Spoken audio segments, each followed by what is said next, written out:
Luego de avanzar en la reapertura de relaciones diplomáticas con el régimen de los hermanos Castro, el presidente Barack Obama también se la juega por acercarse al gobierno de Venezuela, fuertemente cuestionado por sus violaciones a los derechos humanos y las restricciones a las libertades democráticas.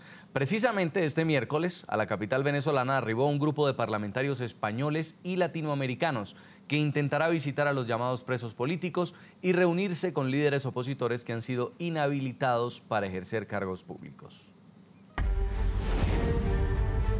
Al mismo tiempo que avanza el restablecimiento de relaciones diplomáticas entre Estados Unidos y Cuba, el gobierno del presidente Barack Obama mantiene un camino similar de acercamiento con el cuestionado régimen venezolano de Nicolás Maduro. Este miércoles, el consejero del Departamento de Estado Thomas Shannon reveló que fue Maduro quien pidió el diálogo después de que el mandatario estadounidense firmara un decreto en el que declaró a Venezuela como una amenaza para la seguridad interna de la Unión Americana. Empezamos nuestras conversaciones con Venezuela al pedido del presidente Maduro. Fue él que decidió buscar una manera de establecer canales de comunicación con nosotros. El funcionario estadounidense calificó como útil los 3 encuentros que han mantenido las delegaciones, pero reconoció que existen diferencias entre las partes. Y después de 3 reuniones, hemos desarrollado una interesante y yo creo que útil cronograma de encuentros para determinar si podemos avanzar en nuestra relación bilateral y también si hay manera de usar nuestro nuevo espacio de diálogo. Estos encuentros de bajo perfil mediático intentan bajar la tensión que mantienen Washington y Caracas desde el pasado mes de marzo, cuando la Casa Blanca identificó a 7 altos funcionarios del régimen de Nicolás Maduro vinculados con violaciones a derechos humanos a los que les congeló sus bienes y les prohibió la entrada a la Unión Americana. Las cercanías entre estas dos naciones generan suspicacias entre quienes le han pedido al gobierno de Barack Obama que le exija a Nicolás Maduro la liberación de los denominados presos políticos, el cese de la persecución de la oposición y el respeto a las libertades democráticas. Precisamente a Caracas arriba una comisión de senadores españoles y latinoamericanos que conocerá de cerca la situación de los derechos humanos en Venezuela. Los legisladores intentarán visitar a Leopoldo López y Daniel Ceballos, quienes son acusados por el chavismo de ser responsables de los hechos violentos de febrero del año pasado durante las manifestaciones antigubernamentales. También planean reunirse con los líderes opositores que han sido inhabilitados para ejercer cargos públicos, como el caso de María Corina Machado y el exalcalde del municipio San Diego, Enzo Escarano.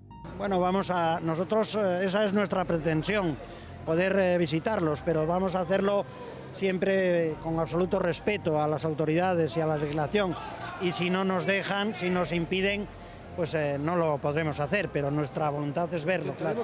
Recientemente, varios exmandatarios de Iberoamérica como Felipe González de España, Felipe Calderón de México, Andrés Pastrana de Colombia y Jorge Quiroga de Bolivia, entre otros, intentaron visitar a los presos políticos. Sin embargo, las autoridades venezolanas se los impidieron.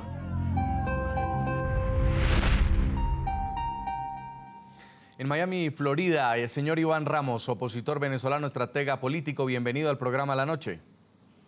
Muy buenas noches, ¿cómo están ustedes? Siempre pendiente del programa de ustedes y a la orden de ustedes. Adelante. Vimos primero al entonces presidente Hugo Chávez, después a Maduro, lanzar todo tipo de acusaciones contra Estados Unidos, los ha llamado yanquis, imperialistas, los responsables, según ellos, del caos que hay en Venezuela. Y Estados Unidos, por su lado, también emitiendo comunicados de preocupación, metiendo a Venezuela también en asuntos de investigaciones. Pero hoy vemos que se está sosteniendo una línea de comunicación, quizá muy discreta, entre ambos países, a través de Thomas Shannon. Y hoy ha revelado el señor Shannon que fue petición de Maduro este acercamiento. ¿Qué cree usted que puede haber detrás de todo esto? Bueno, yo personalmente pienso que el señor Maduro se está dando cuenta que la cosa está cambiando y, como dice, que está tratando de pescar en río revuelto, para decirlo en criollo. Definitivamente él ni siquiera sabía que los casos estaban comenzando con con mucha antelación con Estados Unidos.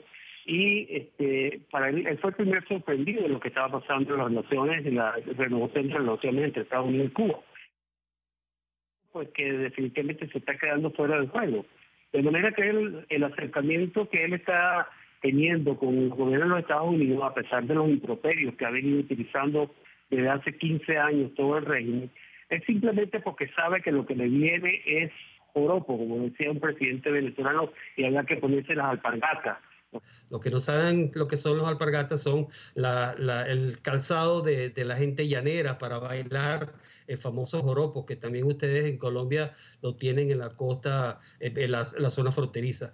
¿Qué se quiere decir con esto? Que lo que le viene al señor Maduro definitivamente es un aguacero, mucha agua, y está buscando dónde cobijarse. Definitivamente lo que le viene a él, el problema que está teniendo el señor Cabello, que próximamente, según todas las informaciones, el gran jurado de Nueva York le va a emitir en lo que dice en inglés un injunction, una impugnación por narcolavado y por narcotráfico. Además, la situación venezolana que cada día es peor. Y lo más grave es que se saben perdidos en un proceso eleccionario que va a proceder el 6 de diciembre, pero que van a tratar de hacer un fraude.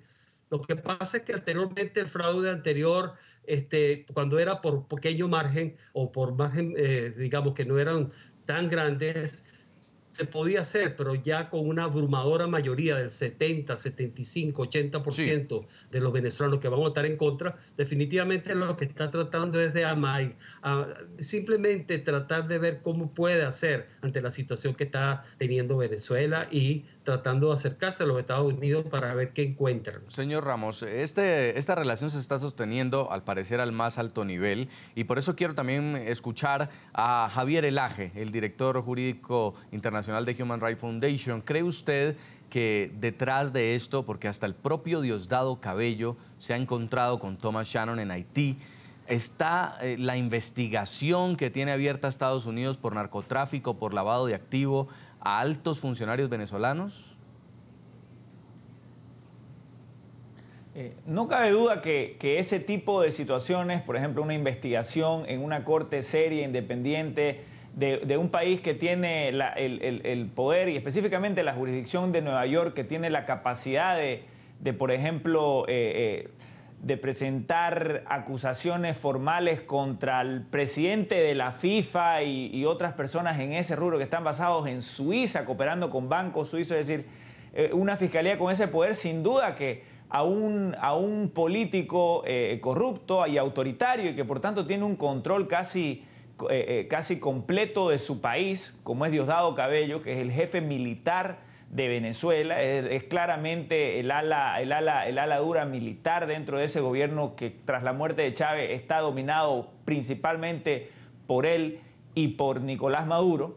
Obviamente que él puede utilizar los mecanismos de las relaciones exteriores de su país para tratar de evitar algún tipo de mayores complicaciones para su caso personal, ¿no? Ahora, desde la perspectiva de una organización de derechos humanos, lo que a nosotros más nos interesa es que cuando el gobierno de Estados Unidos negocia, como un gobierno democrático, y no solamente Estados Unidos, cualquier otro gobierno democrático, negocia con un gobierno autoritario, ya sea una dictadura completamente autoritaria como la de Cuba, o un gobierno autoritario competitivo como el de Venezuela, que cuando lo haga siempre ponga al comienzo de la agenda como algo muy principal y prioritario la situación de los derechos fundamentales de las personas críticas del gobierno, la situación de los opositores políticos, la situación de los medios independientes que son en este tipo de sistemas o hostigados permanentemente o cerrados directamente, como le ocurrió a NTN24, que fue expulsada de Venezuela y que no podría operar en Cuba porque en Cuba no existen medios independientes que puedan operar legalmente. Entonces, que sigan hablando de este tema para darle un poco de confort emocional a las víctimas de esos regímenes. Sí. No nos podemos olvidar las personas que tenemos la dicha de vivir en sociedades democráticas, que en esos países personas no pueden opinar libremente. Yo ahorita vengo, opino aquí, me voy a ir a mi casa a dormir feliz, sin ningún miedo. Estas personas en Cuba, en Venezuela, que se animan a opinar contra el gobierno, corren en peligro sus vidas, sus familias, Y eso no lo podemos nosotros olvidar y no podemos nomás ponernos a negociar con cualquier dictadorzuelo que sea su representante de relaciones exteriores, porque ellos no representan al pueblo venezolano o al pueblo cubano, sino representan a una élite, en el caso venezolano, corrupta, que está metida en todos estos otros escándalos, ¿no? Señor Román Ortiz, la gran molestia del chavismo empezó quizá cuando le impusieron sanciones a 7 funcionarios chavistas por violaciones a los derechos humanos, sanciones que iban desde no permitirles la entrada a los Estados Unidos, embargarles las cuentas que tuvieran en los Estados Unidos, pero ¿podrá pensarse que en este restablecimiento de relaciones se vaya a echar para atrás esta medida? No, yo creo que eso es imposible, que los Estados Unidos hagan algo así en la medida en que esas decisiones son decisiones que son burocráticamente muy complejas y revertirlas también implican medidas, digamos, análisis también muy complejos. Yo creo que además lo fundamental es que el régimen venezolano no ha hecho ningún cambio. Los individuos que están implicados en violaciones de los derechos humanos o en corrupción en Venezuela o en narcotráfico, en lugar de ser apartados por el régimen, son promocionados. En consecuencia, hay muy pocas razones para pensar que eso se va a revertir. Lo que creo que está buscando de alguna manera el chavismo en estos contactos con los Estados Unidos es, por un lado, no quedarse solos en la medida en que Cuba ha abierto su propio canal de comunicación con los Estados Unidos. Por otra parte, creo que está tratando de acercarse a una administración que es bastante blanda en el tratamiento de estos regímenes de corte autoritario como el venezolano, para tratar también de neutralizar el movimiento que hay en el Congreso de los Estados Unidos por parte de grupos de congresistas republicanos para tratar de imponer sanciones más duras al chavismo, ¿verdad? Entonces es un movimiento un poco de hablar con el Ejecutivo para prevenir que el Congreso se ponga más duro. Pues es nuestro tema de hoy en el programa La Noche. También le estamos preguntando a los televidentes en Twitter, ¿creen que el restablecimiento de relaciones diplomáticas entre Estados Unidos y Cuba contribuye a forjar la democracia en Cuba, dominada por la dictadura castrista? Pues nos escriben algunos de ustedes ya, y estos son los mensajes. John Vizcaya opina: los Castro no han tomado restablecimiento de relaciones con Estados Unidos como un acto democrático, sino como una victoria del comunismo. También dice José de Jesús: sí, contribuirá a fomentar democracia, ya que los cubanos van a ver cómo es la vida fuera de Cuba y qué oportunidades trae la democracia.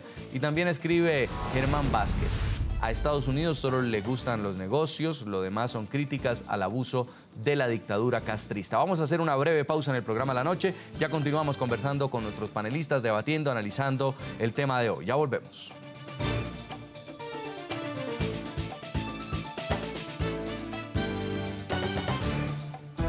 Ya regresamos con La Noche.